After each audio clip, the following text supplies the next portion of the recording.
Hello, everybody, and welcome back to another edition of the Sunday Shot. You'll see I'm sitting here solo today. We don't have Dave. We've given him a morning off. He's got to have a lie-in, and he'll probably be quite bitter that the lie-in came on the day that he would have got an extra hour anyway because of daylight saving. But today we're focusing on all things women. So we've got a fantastic lineup of three female guests. We have Angela Priestley from Women's Agenda. Hello. Hi, Angela. Thank you for joining us. Thank you. We have Sue Dharmapala from Polipedia.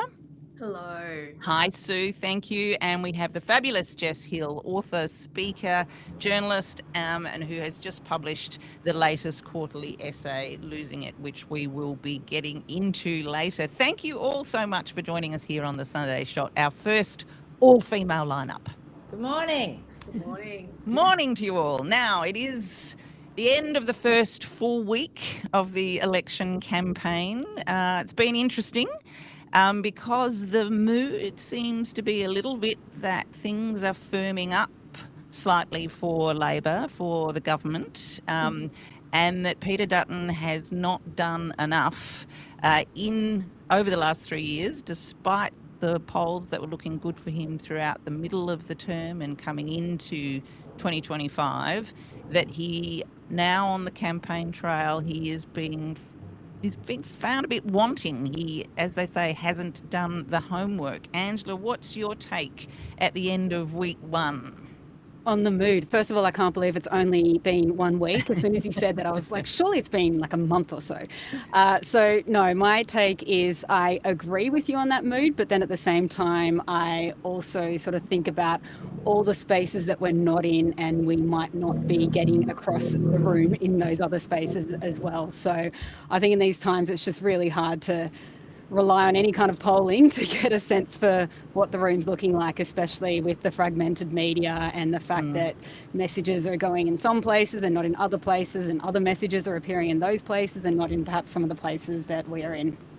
Sue, you're a big fan of all things data. What has your take been on the way? I mean, we're obviously getting lots of polls now, almost on a daily basis, and then there are some sites which are aggregating them. There does seem to be a trend, at least a trajectory.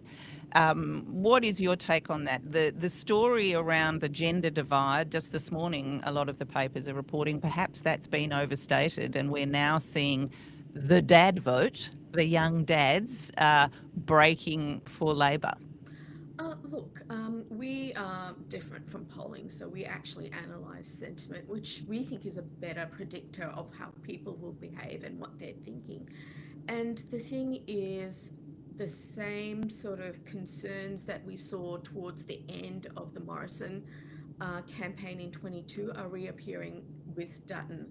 I think there was some rather large fumbles around Cyclone Alfred, and people are going, look, can we go in again to this nightmare that we had? And I think that's what's people still haven't recovered from that trauma. And that's what we're seeing in the sentiment analytics as women are directly shifting away from Peter Dutton. And I'm not going to say that's a shift to Labor. And even the men are going, not sure. Now that we're back in an election campaign and our minds are having to be focused very much on who will be the government as to who takes our fancy from 1 week to the next, you're suggesting that there's actually a reminder of the trauma of Morrison, and that in the end we're not ready to go back to the coalition. I don't think we're ready to go back to the coalition because one, the trauma, two, there's so much of the baggage that was with Morrison being carried by Dutton. So I think people are now opening their eyes and going, if we're going to vote Dutton, get Morrison / Trump, what does this look like? So, and people are now turning off that message. Not saying they're turning to Labor, but they're turning off that messaging. And I think it was John Howard who said, Jess, that actually you can't fatten the pig on market day. And as we're now focusing on the different policy offerings, it actually seems that the coalition's policy cupboard is still looking pretty bare. Which is pretty astonishing. It's like it was no secret that there was going to be an election. I think, going back to what you're saying about this gender divide, and I think in Australia we tend to, because obviously overseas there's a lot more research in practically every area, and so we'll often pick up trends from overseas, and we'll just think that what's happening in England or the United States is we're just going to see a facsimile of here. And I think that's partly where we started to get that big gender divide narrative coming through, with some really alarming both surveys and obviously the voting results for Trump. I think what's interesting, and again, like, we're just reading tea leaves here, but where we see, as you said, like young dads breaking for Labor, maybe we start to rethink what are so-called women's policies, like childcare policies and this sort of thing, and thinking them as more of like family policies that actually fathers are far more involved in the parenting decisions and the parenting overall than they were a generation ago. So I don't know, I'd love to see some reanalysis of where the gendered nature of these policies, because it's great that we've got a gendered lens on policy making, and that's something that the aforementioned John Howard would never have been a fan of, and then that's that hasn't always been the case, and these are gains we don't want to let go of. But sometimes these policies are just people policies, that we wrongly ascribe a gender to. Yeah, especially on childcare, if I can just add in on that, because when you see those figures, especially childcare figures in a budget, which are obviously, typically going to be in the billions if they're doing a childcare package, and we've seen this over the past few years, and when that kind of gets bucketed into the women's stuff, and and then that ends up making up a majority of the spending in the women's stuff. The Coalition was definitely doing this a lot more, I might say, than the Albanese government has been doing the past few years. I feel like the Albanese government's been doing a better job of making it known that this isn't necessarily a women's thing. But I do agree with you, Jess. We need to go so much further in removing this whole idea that childcare is, first of all, a women's thing. It is a family cost. I appreciate there are a lot of sole parent households, and the majority of sole parent households are female. But at the end of the day, it is a family cost. If there are two working partners there, they should be both contributing. We do get that personal sense where, and I get this a lot with some of my friends as well, who will say, well, it's not worth me doing that extra day or so of work because I'll be paying X for childcare, which again, it's a family cost, and you need to consider what your partner should be paying there, that it's not just coming out of your salary. So yeah, if we can move from that. And then can I also just add that my third child just finished up in childcare last year, and you can also see how easy it is to, I don't do this because I definitely see the value in early childhood education, especially for kids, but how easy it is to suddenly not care about that as a policy. That's not in my orbit anymore. That doesn't affect our cost of living now, other than the USH fees and things like that, which are much lower than what we were paying for childcare. But you can see how quickly that shifts for both men and women then too.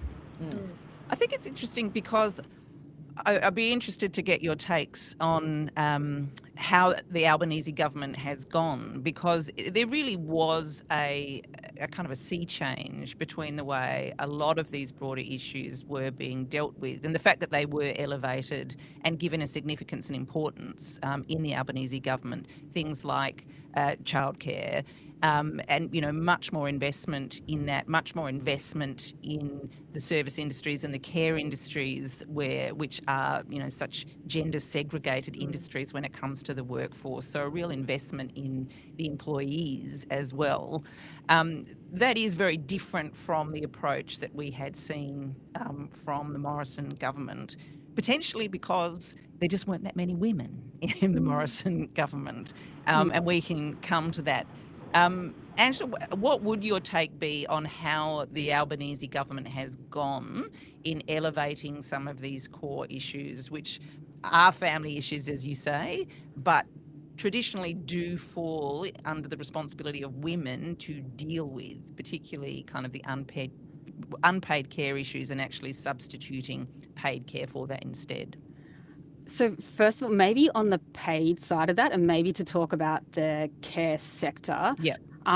I think we could say that, I mean, first of all, there were Fair Work decisions that meant that the Albanese government did have to address this with the pay increases for like the aged care workforce, which we know is majority female, early childhood education workforce, again, 9 in 10, at least 9 in 10 are female there. So there's been the issue needing to fund those pay increases. And I think also quite, they've been forward in wanting to back those as well. And that really, I mean, what's really interesting there is how that then contributes to closing the gender pay gap as well. Like, you see the direct correlation. So you see why it also matters so much that these areas are addressed. And now those workforce, they're still underpaid and undervalued. It's still not enough. But to have a start there and to see that conversation going and to see the run-on impact. I also would add that it is so important going into when we think about the jobs of the future. If you do look at the skills that has been identified as necessary for the future, a lot of them are in the care economy, and it just seems to be an area that we seem to be forgetting amongst everything else. That if we don't have a care economy, if that's not strong, if we're not encouraging more boys and girls, so girls and boys, to be going into the care economy, just like we encourage more girls to be getting into STEM, we're not going to be able to fill the needs that Australia needs now and into the future. And that is interesting, isn't it, Jess, about the way that we perceive the Australian workforce. And it was in Dutton's budget reply speech that he was talking about how we wanted to get Australia back to being a mining, agricultural, construction and manufacturing powerhouse, which actually combined only account for 20% of our national workforce. And as Angela says, it's much more in the care economy, and particularly if you expand that out to education across all sectors, that work is actually happening. But it is that, if you talk about a gender lens, I mean, God, Dutton is just blinkered when it comes to these things. But it's not even just a gender lens. I mean, yes, we have also just this like overarching idea of Australia as a quarry, and we can't get past it either. It's a sheep farm and a quarry. But the other thing is, it's like, if you think about automation, I remember when I was doing reporting on mining and on Abbott Point and the Adani mine in particular, and remember logging on to seeing Rio Tinto's mine of the future. There are no people in the mine of the future. It's trucks that are self-driving, and it's it's machinery that is remote operated. And when you think about almost all of those areas, the level of automation that is going to be doing away with those jobs, it's not a future focused area. Those are not future focused areas for employment. Yeah. They may still earn us, a good buck for the budget bottom line. But as Angela's saying, like, the care economy is not just because Australians actually need care. It's because actually the interpersonal areas where you actually rely on that interpersonal connection is the place that AI is going to have less of an impact, not no impact, because I'm sure people still want robots to be, delivering their meals in aged care or whatever. I'm sure there'll be that sort of stuff going on. But essentially interpersonal skills, interpersonal jobs, these are the things that are probably going to come out on top and still be around as AI starts to erode the jobs economy. And look, I think that's true. And that is one of the debates as well that's happening down in Tasmania, this idea that if we don't allow salmon farming to continue at these sort of extraordinary industrial levels in areas which are actually kind of heritage listed for their pristine environmental beauty, that somehow there's going to be a decimation of jobs, when in fact the Australia Institute is suggesting, particularly around that Macquarie Bay area where the controversy is, and where now in the seat of Franklin, Peter George is polling so well, there's only actually 60 jobs, because the rest of it is this automation. So one of the things about these sorts of care areas as well, we saw this recently with the Four Corners expose on childcare, is that the government has been so quick and at such scale to outsource these to the private sector, and so they're being driven by for-profit motives, which means that we actually see corruption and an undermining of the quality of the care which is happening as the operators try and make a buck. Which seems really extraordinary to me. And we've been through this with aged care and people saying, actually, let's bring it back in. And now childcare again. I mean, 9 out of every 10 new childcare centres is being run by the for-profit sector. Have you picked up in any of your analysis kind of a resistance to this amongst the community? Is there an acknowledgement of the sort of the waste of government funds as we're lining the pockets of private operators? So what we're observing in the data is that there is a real push towards integrity in politics and a real push towards transparency. And there are people who are going, is there something fundamentally wrong in the way we fund these programs of work which means they can be rorted so easily? Because over the last 20 years, we've lost staff out of the public service that could do the checks and balances, could be out there doing, making sure the services are being delivered properly with the government funding, but they're simply not there anymore. And, there is that real pushback.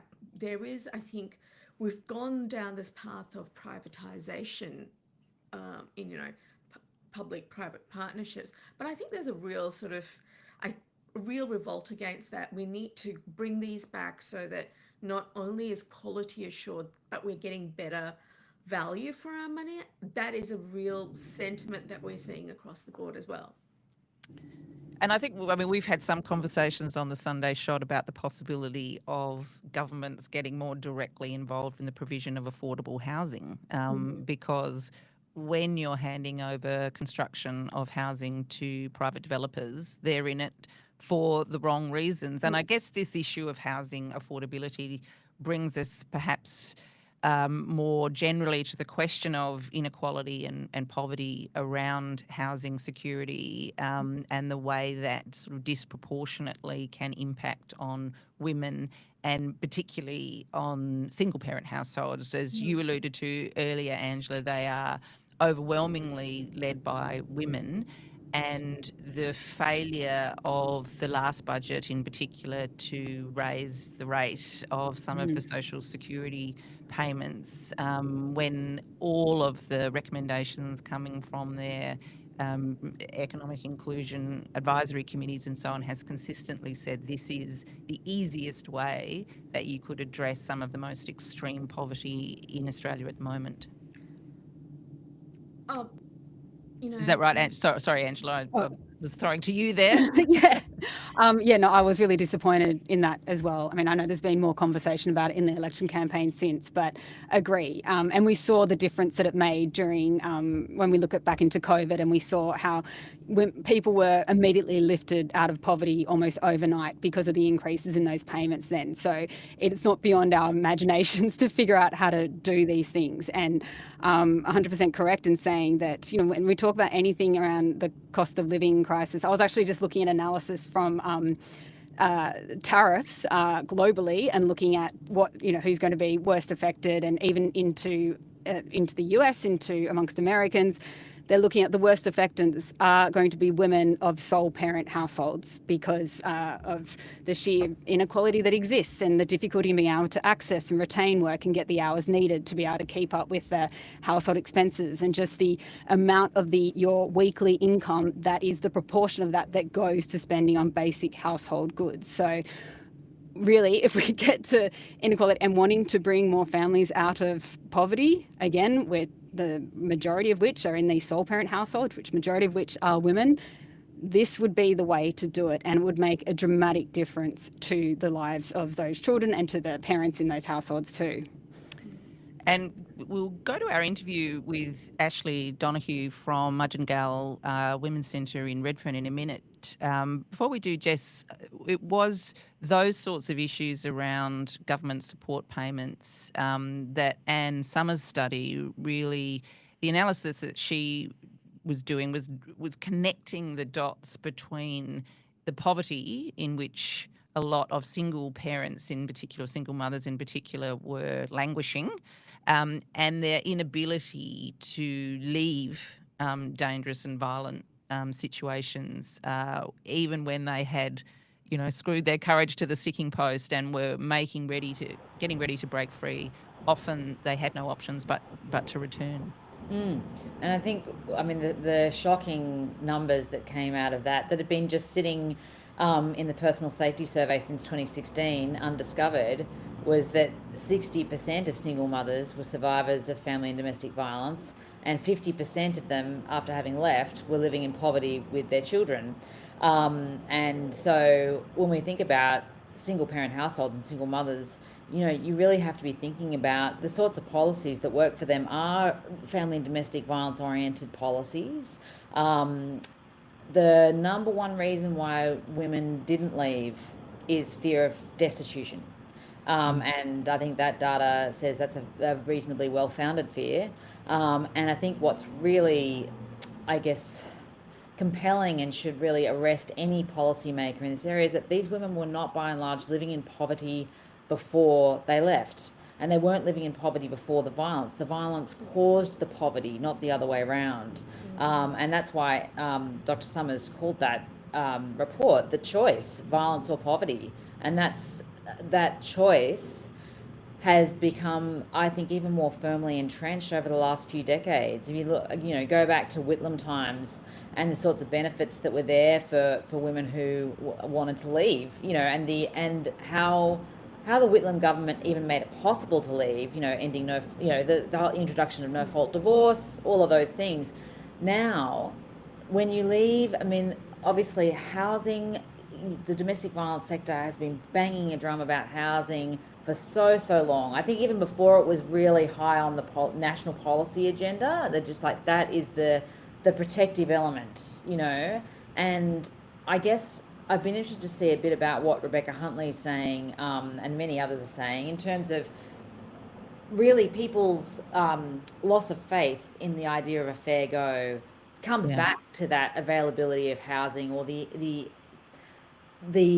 potential for you to actually get into the housing market, or even just secure a place to live, as the basic Maslow's hierarchy of needs, and that essentially, once we have this voter turnover where the baby boomers are no longer the largest cohort of voters, maybe we can start to see a shift in this really rigid approach to housing, where the idea of getting rid of negative gearing is just like electoral suicide. I think as you start to see Gen Z and below become voters, those policies are probably going to come back on the table. Yeah. Look, I think that is likely to be true, because even now the prevalence of the conversation and the kind of alliances starting to build up about saying these distortions in the housing market have to be addressed before we can really hope for change to happen. We're going to go now to the interview with Ashlee Donohue, who took generously some time out of her trip to New York, where she had just attended the UN's Commission on the Status of Women conference. And so she's Mudgin-Gal is an organisation that's been going around for 32 years now. It's very much a front line. So she's very much dealing with the consequences of violence. So we'll have a look at that, and then we'll get into perhaps how we can look at policy to address not just dealing with the consequences and trying to help victim survivors after they've been through violence, but a broader question about how we can change and prevent violence. So here we go. Ashlee Donohue, welcome to the Sunday Shot. Thank you so much for the invitation to come on. In Australia, Indigenous women are 45 times more likely to be the victims of violence than non-Indigenous women. That was statistics that were presented to the Yoorrook Justice Commission in Victoria recently. And some of the statistics are saying that it's like up to 1 in 5 Aboriginal women can experience domestic violence in their lifetimes. Now, these statistics are shocking and surely prove that Aboriginal women are the most vulnerable women in our community when it comes to domestic violence. In your role as CEO as Mudgin-Gal, you've spoken and written about seeing domestic violence and its outcomes on a daily basis, and indeed have lived with domestic violence yourself. Are these sort of statistics in any way surprising to you? They're not surprising to me. What's surprising to me is that the statistic when it's said, implies that the majority of perpetrators against Aboriginal women are Aboriginal men. Yeah, and that's not And the case at all. Another statistic, 45% of jails in New South Wales are occupied by Aboriginal women. Yeah. Right? 45, we're the highest growing rate of incarceration. 35% are Aboriginal men. When we talk about incarceration and violence in systemic ways, we're always putting our men first, right? You know, deaths in custody. Aboriginal women are very reluctant to call the police because of the fear that there will be a death in custody, or the fear of ramifications from family members if your partner is Aboriginal. Yep. But nobody's got that same concern for Aboriginal women, right? We're protecting our men, but our men still aren't protecting us. Yeah. And that I believe that script's got to change. That narrative's got to change. We've got to stop thinking, oh, well, we're too scared to ring the police, or we're too scared to get help, or we're too scared to leave for fear of what's going to happen to him. When the reality is that we should be more fearful of what they can do to us. You mentioned before about there can be these sort of fraught relationships with Aboriginal women considering whether or not they're going to call the police, and they're often trying to protect their partners rather than thinking about their own protection. But the other people that they're always trying to protect is their kids. Absolutely. And the risk that their kids could be in if they call the police of being removed from their families and from their mothers. Yeah, and another interesting fact is that if an Aboriginal woman, and I'll speak on Aboriginal women because I work only with Aboriginal women and Torres Strait Islander women, mainly Aboriginal women. The police are called, if an Aboriginal woman rings the police 3 times, DCJ are automatically involved. And Aboriginal women know that. Yeah. So that there in itself is a loophole that needs to be sorted.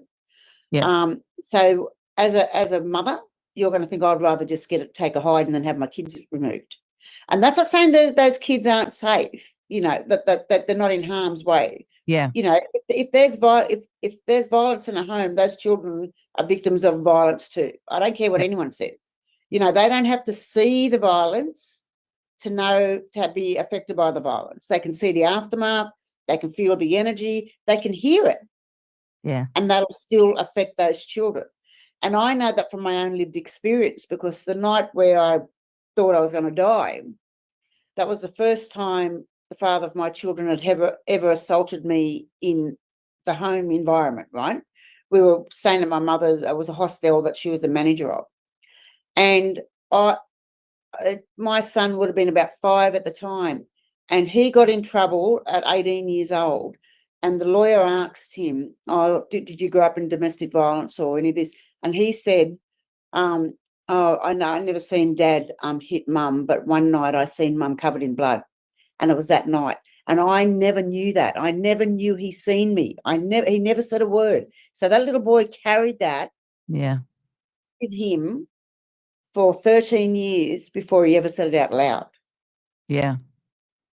So that is the effect of domestic violence. So trauma does sort of infuse the environment in which kids are growing up when it is that prevalent. And yet, you know, that 5-year-old probably didn't say anything to you because he was trying to protect you too. And so this sort of cycle of silence continues.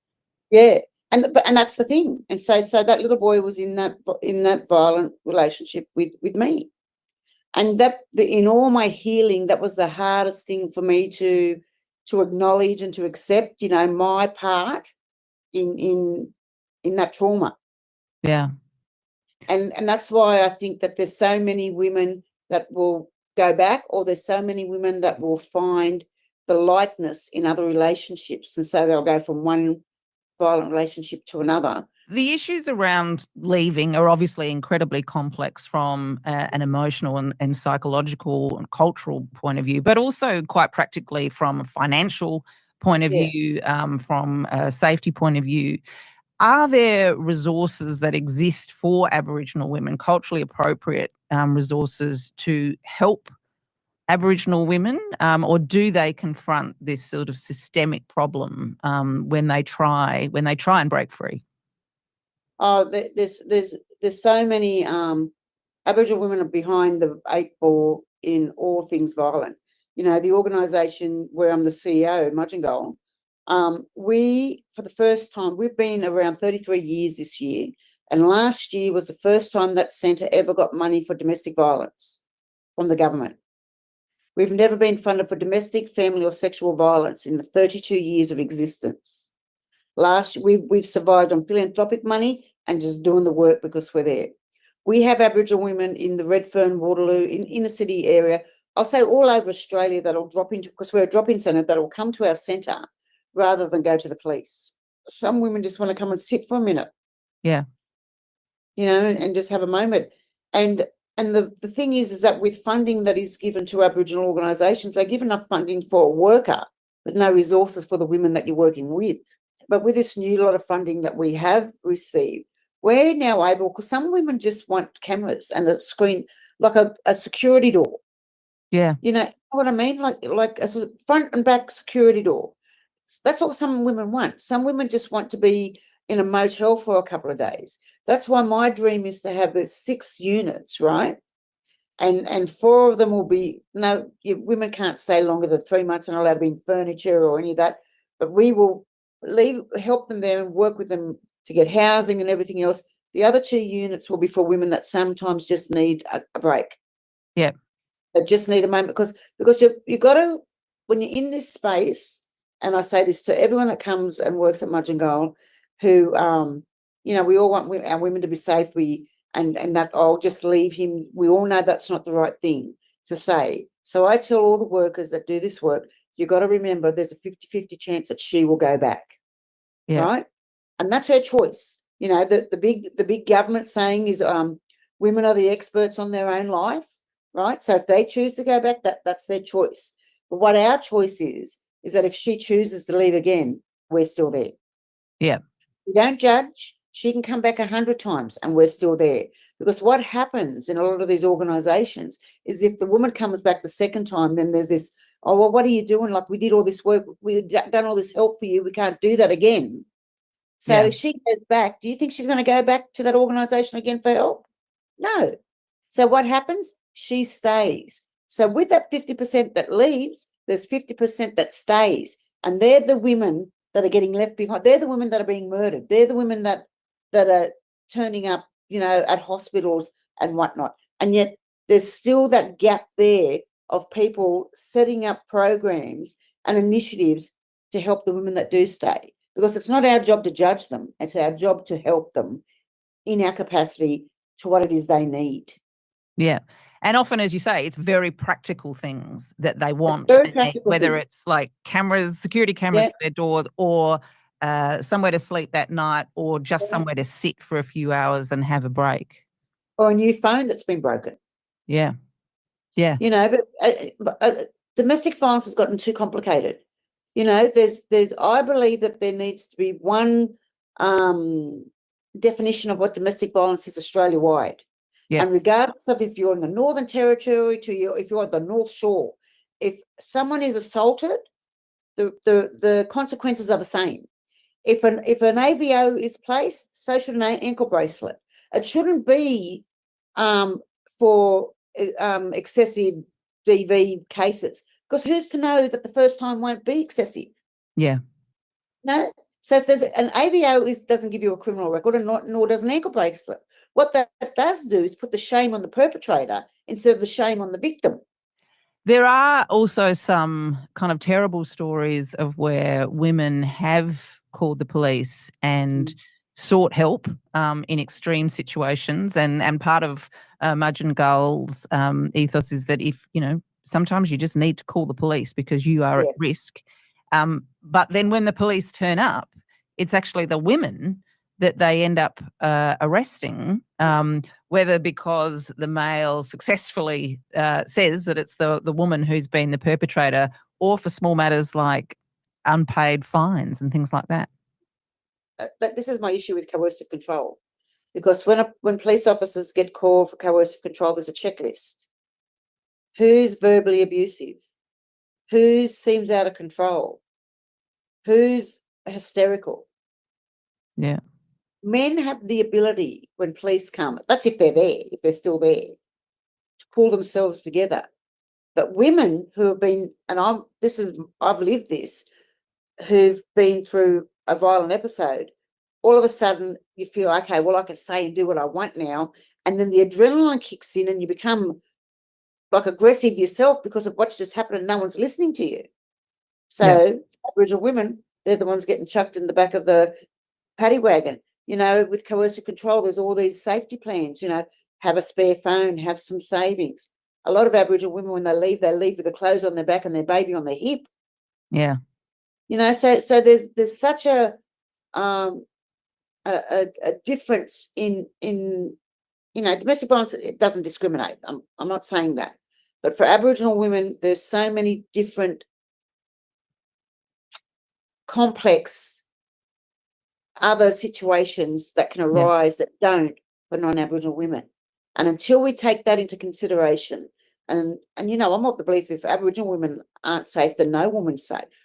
Mm. And Aboriginal women aren't safe. We are the most, statistics can tell you, all the research been done, that violence impacts our lives the most than any other nationality. And what Mudgin-Gal is doing for these women is, as you say, it's providing a place where people can come and be and get that immediate support and respite that they need. Yeah, and that's the whole point of it. That we don't have a criteria. We have no criteria. All the other organisations have a criteria. Our only criteria is that we service Aboriginal and Torres Strait Islander women and their families, their children. Right, that's one criteria we have. And we're 100% run by and for Aboriginal and Torres Strait Islander women. And we're going to stay that way because that makes us unique. But the other thing is that we don't have a criteria. Any Aboriginal or Torres Strait Islander woman walk through our door, we do the very best to advocate, service and help in that very instant. Our thing is, what do you want me to do? How can I help you now? Because what happens is that if anyone's, you know, listening that's done social work, they, you know, ask yourself this question. When you've got a woman beside you, in front of you, regardless of race, and she's telling you her story, in your mind, you're thinking, oh, she needs this, this, this, and this. And when you're doing that, you're missing what she's saying. You're missing, the woman will tell you what she needs, but we're too busy thinking, oh, no, this is what she needs, that we miss it. And we miss the mark. We don't do that at Mudgin-Gal. I'm here right now. Let me know tell me what you want me to do, and I'll see if I can do it.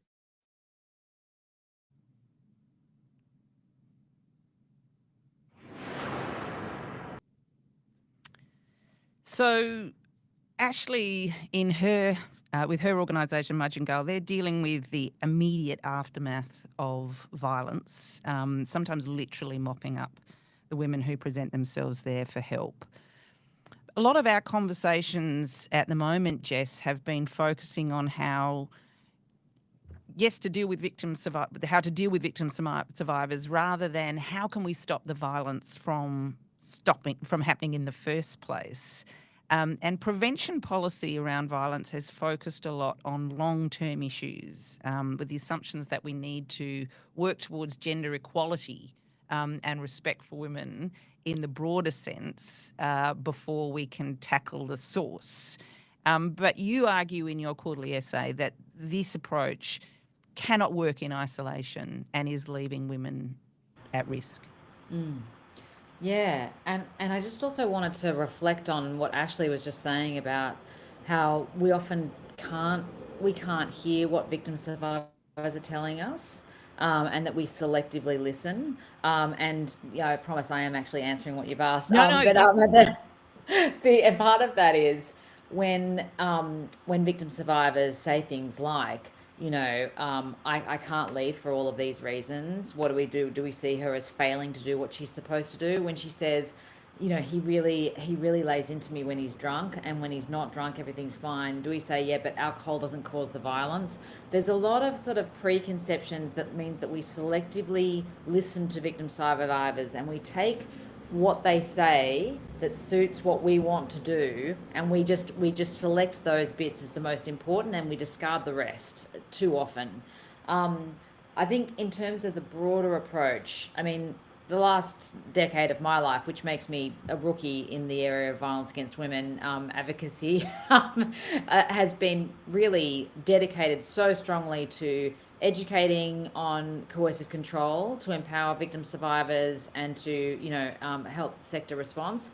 It has also been about really looking at those fundamental issues of gender equality, like recently, like child support laws, a family court, access to justice, all of these things. So I'm certainly not arguing that we don't need to be attending to the nuts and bolts of gender equality and women and children's access to independence and safety.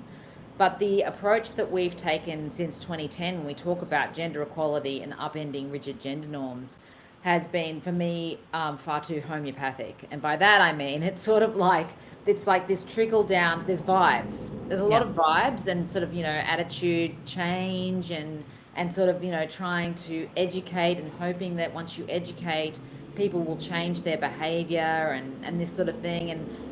And really, we're dealing with something that has been with us in human culture for millennia. The violence comes as a nervous system response. Your nervous system is regulated, by your upbringing. It's also the way that you respond is also informed by culture. It's informed by social status. It's informed by, a constellation of factors. I think we've placed too narrow a focus on how a nervous system response is constructed by culture.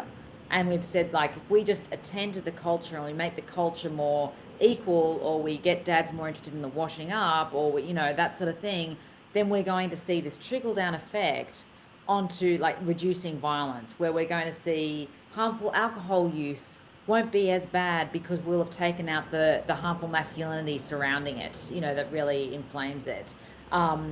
Socioeconomic disadvantage won't be as bad because we'll have taken out the fireball of misogyny that drives the violence, inside it. Now, trickle-down economics doesn't work, and trickle-down, gender equality and norms change, I don't think has worked either. That may be an unfair way to put it, and there'll probably be practitioners in the crime prevention space who hate me for putting it that way. But honestly, I'm sort of getting to the point where, personally, and I've heard this from many practitioners and sector workers and victim survivors, we've had 15 years of a certain approach.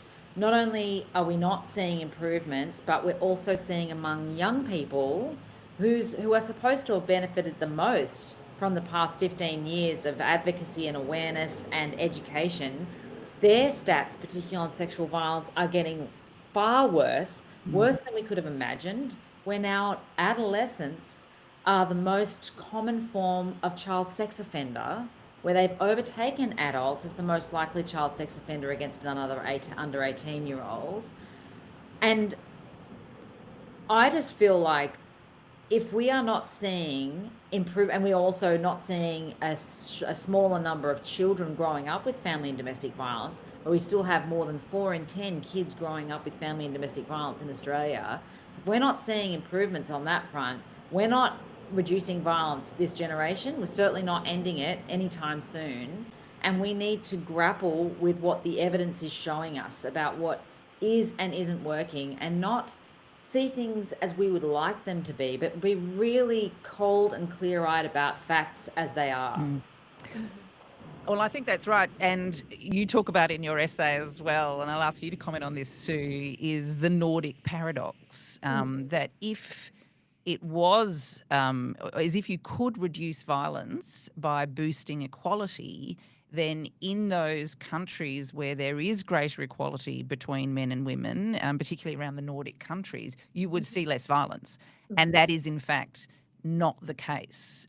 So which really undercuts this idea of evidence-based policy formation, because the evidence is saying equality alone is not going to do the trick. Sue? Look, I just want to make a couple of points. One, Australia is an incredibly wealthy country, and it broke my heart just to hear her say, my dream is to have 6 units.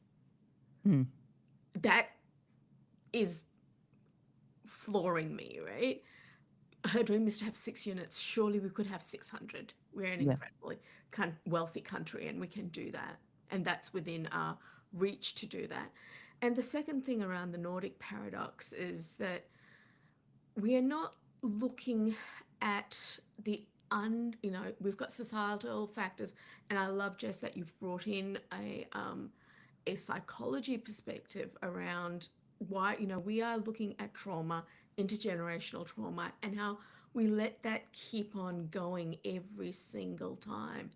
And I think the last 15 years, I mean, most of us have seen adolescence in on Netflix, and what do? We need to have that conversation, and we need to lean into a what we call in the digital sphere a rapid test and learn methodology. Let's keep testing and let's keep understanding where the interventions need to come in, and we need to be a lot more flexible on the hypotheses we test and the methodologies we go out and test with. I mean, we call it test and learn in the digital space, and we put out multiple tests and we iterate and we go fast. It's a fail fast methodology, and I think that is something we need to lean into and have those multivariate hypotheses we test and keep iterating on it until we find the thing that works. And the problem with that is, the challenges with that are, these programs are expensive to actually stand up, but when you stand them up, they can be very rich in the research. And we need to go in there with a sense of vulnerability to say, we're not going to get it right, but we're going to learn along the way. And that is exactly what you're arguing for in your essay, isn't it, Jess? That there's when we look at the evidence, there's really clear things that we could do around access to alcohol, gambling, and the way that is positioned, particularly within disadvantaged areas. Those sorts of very practical policy areas that have not been grappled with sufficiently. Of course, not the least because you've got very strong lobbies arguing back against it, but because there has been this broader approach. But frontline workers have been saying, as you said, it's extreme intoxication is when women are most at risk. I mean, I just wanted to applaud when Sue was speaking just then. This test and learn. That's really what I'm talking about. I mean, what we're talking about, as I said, is this constellation of risk factors, right? And the risk factors like alcohol and gambling and child maltreatment, which is a big one, particularly for family violence, not as central for sexual violence when it's not in a family violence context.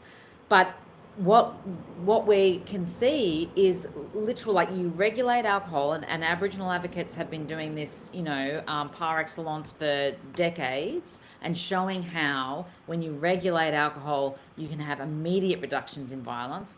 It's not because alcohol necessarily makes somebody abusive, but when somebody is prone to abusiveness and you bring in problem drinking onto the top of that, this is a whole of brain drug. It's cancels out executive functioning and gets them absolutely fixated on things, perceived challenges to power, perceived disrespect, all of the things that amp up coercive control and aggression. And you see much more severe violence taking place. You see, the sorts of attacks that a perpetrator may have stopped attacking that person, except they were so pissed that they didn't see that they were actually killing that person. That is actually a feature in a quite a big percentage of homicides in Australia, where some of them are not planned. The persistent and disorderly homicide pathway that Hayley Boxall identified, they were not planned homicides. They were attacks that went way too far, mostly because the person doing it was too pissed, too high. But gambling also, that's just been completely outside of the family violence discussion for so long. But anti-gambling advocates like Tim Costello, Charles Livingston from Monash, they've been screaming about the family violence connection for ages, and how if we talk about shame and humiliated fury, when someone's shamefulness gets exposed, how they overcome that feeling of shame is to basically pump themselves up into grandiosity and use power over. And when you get exposed for using the family money to gamble or losing money on a big loss, and you feel shame for that, Who do you go home and use violence against to overcome that feeling of shame? It's your family. And the accelerant of problem gambling on family violence is profound. But I think just lastly, that intergenerational transmission of trauma, that's the piece that we are just not getting into. We're also not picking up on young people who are using or experiencing violence in their intimate partnerships, but also in their families. We are missing the boat on young people altogether. And part of what's interesting, as you alluded to earlier, Jess, about it is young people who actually, where we're seeing these statistics really skyrocket. And Angela, some of that could well be to do, and Jess picks up on this in her essay again, is the fact that young people live such online lives and they're being exposed to pornography at a much earlier age, and quite violent pornography, where the female is depicted as enjoying that. And so the way that young people are embarking upon a sexual life can be in really kind of dangerous and squalid ways. Yeah, before I get to that, I just wanted to make a couple of quick points, which is firstly around Jess Hill's excellent essay. Congratulations. This is it can be quite controversial in this space to highlight some of the things that Jess does. And so there's a lot of courage to do that. But also then to hear from Ashlee there and to hear her, like Sue said, discuss a solution that involves 6 flats, and she knows what that solution is, and they need that funding, and they need that funding in a way that means that if they get it set up, that they know that it can stay set up, that they're not going to have to be constantly reapplying for various grants and things to make that happen. So that's the other thing, where you've got these frontline service people in the sector with lived experience that are out there, that they are dealing with this every day, and they have the solutions. They know what can help women tonight. They know that if they can get the funding, that can help women tonight. But unfortunately, that's not how our system is set up. Instead, there's a lot of hoops that have to be jumped through for people to get this funding. It can be really challenging. And then second to that, on that point, Angela, is that Ashlee said that at the moment she's only working 4 days a week, because that's all there's the funding for, and each day is paid for by a different grant to keep her employed. Yeah. So I a volunteer position on the board of the Women and Girls Emergency Centre, and so I see it there as well, where you see that how much has to go into navigating that system of funding. It's not just about funding a frontline service worker, because you have to have things and infrastructure around that worker in an organisation like the one that I'm talking about. Of course, there's small organisations as well then too. So it's not just about that funding. There is so much in there, and then you have to have the ability to be applying for those grants. Often you're not successful. It takes a lot of time. Then you might be going for philanthropic funds elsewhere too. The other thing that I wanted to make, and very much in the spirit of the current election campaign, is that we are not hearing anything about violence against women in this campaign. And I think it's extraordinary, given it is less than a year since the Prime Minister said that we have a national crisis of violence against women. And here we are, and nobody is talking about it. I won't say nobody. I know that the independent community candidate Zoe Daniel, she did a Facebook Live. Yeah, she was also bringing this up well before it was described as a national crisis of violence. Well before the Bondi massacre, I looked back at some of the things that she was saying in Parliament last year. So this is not high on the agenda. I don't even know where Dutton stands. I mean, I'm sure he's probably calling for a royal commission still. I don't know. We don't know. I can't say what their policy is. We've reached out to the coalition. We've reached out to Liberal candidates. We're not getting anything back in terms of trying to get those interviews. So I don't know where they stand or what they do. Maybe we can expect some grand and big announcement in the coming weeks, but I'd say that's highly unlikely. But the idea that they might come back and suggest a royal commission would be extremely frustrating when you hear from people like Ashlee, who are saying, this is the solution here. We already know the solutions. Please don't waste any more time pushing this back. More years that we'll spend, more women dying at the hands of violence, more children dying, more children traumatized, more children coming into this intergenerational cycle of violence. We're trying to end violence against women and children in a lifetime. We can't be putting off anything more, whether that's thinking that somehow it's going to miraculously improve with prevention measures now, so that these boys now will suddenly not do this in the next decade or so.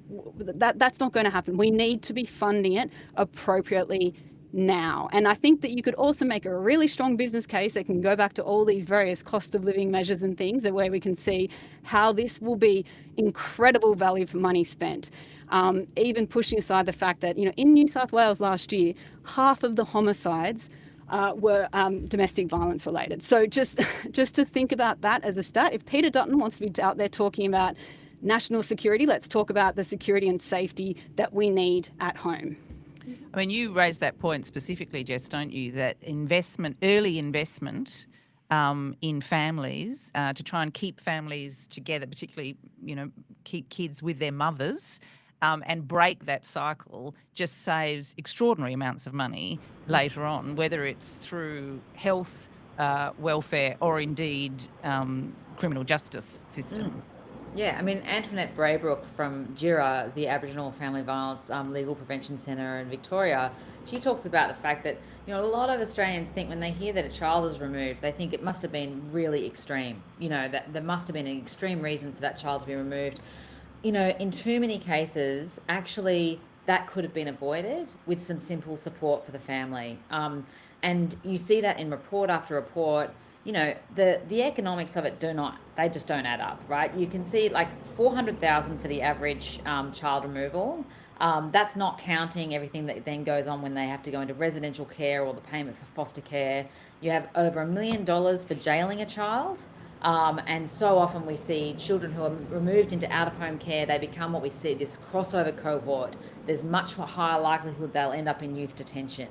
And one of the most compelling anecdotes, I think, in the last part of the quarterly comes from Natalie Siegel-Brown, who's been working in this area for 25 years. She just advised the Fijian government on they've totally overturned their rescue and removal paradigm on child protection to a recovery and support paradigm. They've raised the criminal age of responsibility from 10 to 14. All of it can be done. And she said, there was one regional manager who decided they had $2 million that wasn't attached to a program. And they thought, we're going to take 10 kids who were slated for removal, and we're going to see whether if I send those workers in and say, find a way to support this family and do what needs to be done to keep them safe. Does the perpetrator need to leave the house? Does the mother need support? And see if we can keep these kids with their family. 9 out of 10 cases, the kids stayed with the primary carer. It was about, on average, $75,000 each family was required to have that. And within 2 years, none of those families had reappeared to child protection. And it's just there is such an opportunity for early intervention.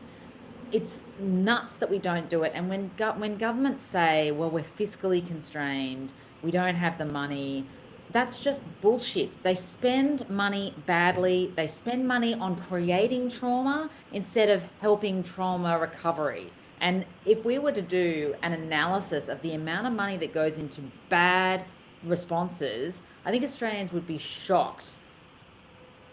Well, I think it would be interesting as well, and we are coming up to, alas, the end of the show, but also in this election campaign, and we do have, through the independents, this cohort of smart, committed, professional women who are used to looking at evidence-based solutions. And I wonder if by their very presence, let alone if they do get the leverage of the balance of power, that we might see a shift. They may demand a shift in the way that we approach policy. So do you have any sense of what is a critical mass of women coming into Parliament? A lot of the independents, the incumbents, are saying we have seen a shift in behaviour since we have been there. I don't like the term the prefect's corner. I think it's infantilising and that is used by the media. But actually some of the independents have had to try and reclaim it in a way because it ain't going away. And I saw Zali do this at an event quite recently saying, we're trying to make a difference in behaviour and approach. Do you have a sense of what might be required for a critical mass to reinforce those sorts of shifts? Look, I think the critical mass is going to be when we hit parity, if not more women, because evidence shows that when you have more women's voices in a space, the bad behavior stops. Yep. You know, because there's that critical mass. And I think it's when we hit parity or slightly more than parity. We've seen that happen in workplaces where there's been, you know, huge shifts in bullying rates, huge shifts in profits, right? It's simply businesses that have female leadership are more profitable. So if we take that paradigm into Parliament, you know, we will only learn. If we haven't tried it, we can't learn. And if it's not happened, what are we basing a rejection on? And Miranda, I did this last week, calling you Miranda Priestley from Devil Wears Prada, and I was so horrified when Denise pointed this out to me. But it's because you're so glamorous as well as successful, Angela. My apologies. Miranda Priestley is a horrible character. I as know well, she is. I was mortified when I did it, and I nearly did it again, so I apologise. But just to close, looking at the range of candidates and the gender breakdown, it is possible that we could see gender parity in our lower house, in the House of Reps after, and that won't be thanks to the Liberals. It will be thanks to the Liberals. So. No, the Labor quotas and the potential influx of new independents, even though there are some great male community independents, you know, Flinders and Franklin and Wannon, that also may get up. Yeah, so what we've seen is, I mean, amongst those community independents, so 30 of the 38 female, like you say, there's a couple that look like the males will get up. Amongst the Greens, they're just over 50% on having women and non-binary people amongst their candidates. At Labor, they've got, 69 incumbents and candidates running for election compared with 56 men. Okay, that's interesting. And the coalition has 48 incumbents and candidates compared with 94 men. What really matters is amongst the winnable seats, I guess we should say as well. It's all very well to have this if they're in seats that are unlikely. It's not going to make any kind of difference at all. I thought it was really interesting. We brought up Zoe Daniel. I thought it was really interesting. I think that is in Goldstein where Tim Wilson is running again. He did beat 2 women for the pre-selection, was just maybe over 6 months ago or so. It'll be really interesting to see how that pans out there. So you do see where the Liberal Party hasn't really listened to their own research and their own analysis of everything that went wrong at the 2022 election. And a lot of that came down to the fact that people were saying that they didn't have enough women represented, nor were they addressing women's issues. And unfortunately, they don't seem to be taking the advice there. If anything, it's as if they're leaning more into a different type of base instead. Well, look, a few more weeks to go on the election trail. We'll give you each the opportunity, if you'd like, to have a little top tip, anything that's on your radar that you'd like to raise that we haven't covered off in the discussion so far. Starting with you, Jess. Well, I mean, it's all cost of living all the time, right, until the election comes. So really anything that doesn't fall under that remit is going to be ignored. I personally, I'm waiting to see after the election, whoever is victorious. There are 21 recommendations made by that rapid review into prevention, and we need to pick them up. Why start a process if you're not going to finish it? Yeah. Sue, any top tips from you? Okay, so 2 things. Gen X, Y, and the millennials now outnumber boomers. So demographically, we outnumber them. But the second part to that is no one is effectively speaking to Gen X or Y in language that resonates with them, which is why we're still seeing what we're seeing. And the second point is, like, we're officially, 27 days from now, we'll be having the election morning. We'll have a whole heap of headlines of who've won, who's lost, what's going on. I just want to take a moment to say, look, after the election, we all need to come together. And The Best of Enemies, which is a Netflix movie, talks about how Anne Atwater, who was a civil rights activist, a Black civil rights activist, then had to work with the Ku Klux Klan leader, C.P. Ellis. As brutal as that may seem, we need to come together after the election. And as painful as the next 27 days are going to be, it's 27 days. And then we need to look at how we build bridges, lengthen the table, and bring everyone together. That's a very good point. The morning after the night before is when it all starts again. Angela. So this really does follow nicely from Sue then. I think the story of this, the election campaign, will be in how the spaces that candidates choose to participate in, how those spaces ultimately contribute to their success. So how successful they are in actually getting and speaking to the voters. And we're really seeing how some are retreating to certain spaces. We're noticing, Peter Dutton with the Sky News forums, like these safe places almost, and I'm calling it Dutton After Dark. Then we're seeing obviously the podcast influence, Dutton, Adam Ban, Anthony Albanese, all like exploring podcasts, as well as many others. I know some of the community independents going into Reddit forums.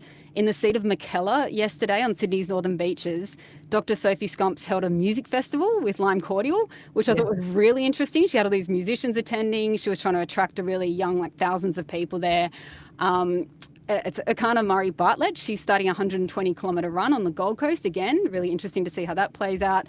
But also then to TikTok, where I don't spend enough time on TikTok. I don't know if anyone's ever said that before, but I will say that because I want to spend a bit more time on there to see how it's playing out. As we are seeing, like last year, internationally, Nigel Farage outperformed every other UK party and candidate regarding engagement and average views, and TikTok helped fuel the rise of the far right across Romania and this year in Germany and other spaces as well. So I think we should be paying attention. And the TikTok accounts for Labor, Liberal, Albanese, Dutton, their followers are majority male. Worth checking out. I'm going to be following them because it is just a different type of communication, and it's really interesting to see what goes wrong. It's not about all followers. It's interesting to see what gets attention. In some cases can get millions of views, some like really terribly edited videos, but then, sorry, I won't say terribly edited, just extremely captivating, entertaining videos that you may not think would be the type of content that would get, a couple of million views or so. Well, there you go. So spend more time on TikTok. That's the advice from the Sunday Shot. Also, if you're so inclined, you might want to jump onto our site and throw a few dollars our way. We have some hard costs to cover, even though we're doing it for love. And we'd love to keep on air till at least the election and possibly beyond. And doing my little YouTuber thing, which we always forget to do, is do like and subscribe, because that way the algorithm gods are kept happy with the Sunday Shot. Thank you to the three of you, Sue, Angela and Jess, for getting up on Sunday morning and to sharing your fantastic insights with us. We'll be back next Sunday. We're going to do a bit of a dive into misinformation. Anthony Clan's coming back, who sort of had to ditch on week one because of his bad internet. And we've got an interview with Jackie Turner from the Trans Justice Project. So all about misinformation and how to make sure you're getting accurate information during the campaign. Thank you all, and we will see you next week.